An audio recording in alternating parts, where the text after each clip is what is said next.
that on Thursday, President Biden gave a speech on the shooting down of the Chinese spy balloon and the 3 other unidentified objects. While defending his decisions, the president said the 3 objects were probably not used for spying. Take a listen. I've directed my team to come back to me with sharper rules, distinguishing between those that are likely to pose safety and security risks. But make no mistake, if any object presents a threat to the safety and security of the American people, I will take it down. Zolan, we just can't get away from this topic. And President Biden, he spoke out because there was a lot of criticism from Democrats and Republicans that he wasn't saying enough about this. So why did he decide to speak out now, and how's the White House viewing this? Well, there was criticism building, not just the first week of this. It was almost the White House isn't being aggressive enough. You allowed this the Chinese spy balloon to go across the country, waited too long. Then the criticism started to shift and more people came in. And now today I heard questions in the briefing room of was there a possible overreaction in shooting down these 2 second objects that we don't seem to know what they are. There's a report I saw and there's a hobby club that says maybe it was one of my handmade balloons in Illinois. We don't know if that's confirmed. John Kirby said that he had read that report, but could not confirm it as well. The U.S. still doesn't know exactly what these materials are. So you saw people members of Congress start to join in and really questioning just the ambiguity around the strategy here. And I think what hangs over this in a way is one, you do have Republicans that are trying to show that they are more hawkish on China and trying to show that the White House is not being aggressive enough when it comes to competition with China.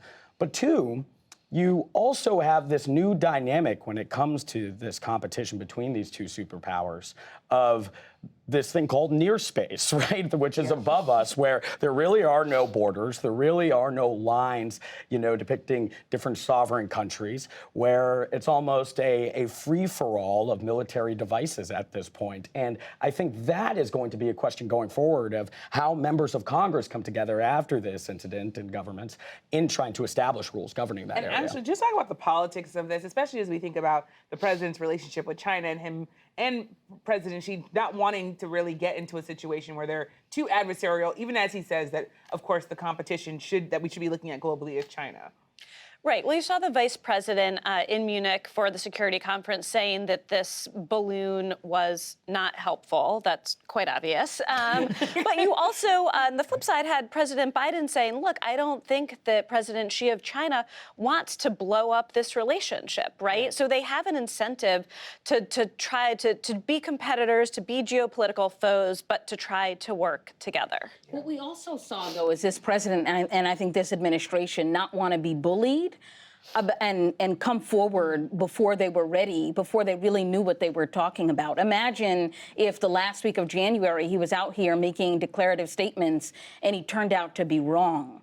So I think that is what we saw, sort of this balancing act in real time. I think as the weekend did, we saw a separation between the spy balloon and the other balloons, the UFOs. I got to tell you. Yeah. My kids think Daddy's work is boring until I mention I'm covering UFOs today. Right. Suddenly, I got their attention and some credibility with the kids.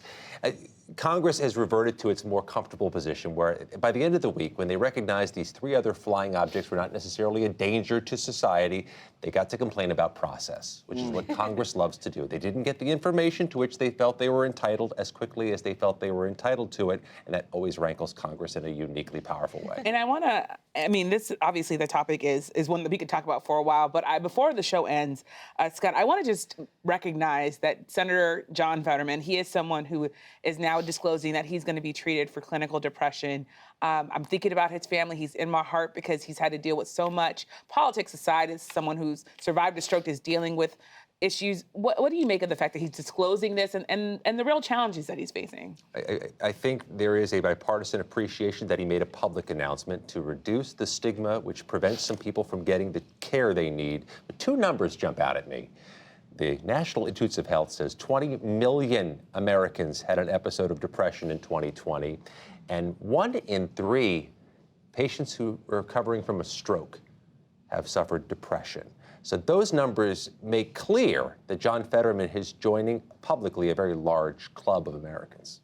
And it's in some ways striking when you think, Ashley, about the fact that he's saying, I'm having problems in a city where a lot of people don't say that. We have a lot of elected officials who are dealing with all sorts of problems who don't talk about it. Well, it's very Gen Z of him in a certain way, right? To publicly, actively seek the mental help that he needs. And you don't see a lot of politicians doing that. But I think that is why, in a bipartisan way, I was struck by when everyone responded to this, or almost everyone, it was with empathy. It was with words like, this is brave. They appreciate him coming forward and getting the help they need, because to those stats that Scott cited, this is something that a lot of people grapple with daily in a very private way. And I think, like many of those things, they appreciate it when they feel a bit less alone. And when you have a U.S. Senator doing that, he's helping himself, and he's also helping inadvertently a lot of other people by making them feel less alone. We should underscore he has access to care, which That how too, many Americans yeah. can't get? How hard is it to get on the wait list for a therapist? How hard is it to get access for your insurance to pay for mental health care coverage? Just underscores that John Fetterman is fortunately getting the access he needs. We have about 10 seconds left. Go Yeah, ahead. having covered him a little bit in Erie and in Pittsburgh during the election, he was accessible. That's constantly what I heard from voters. Like, they felt like they could connect with him regardless of party. They saw themselves in him. So I think him disclosing that he has depression is just an extension of that accessibility of voters feeling as though he is within reach. And him really leaning into the idea that he wants to tell people and be transparent about what he's dealing with. I mean, I said again, I will think about his family and definitely am hoping that he gets all the help that he needs, Senator. We'll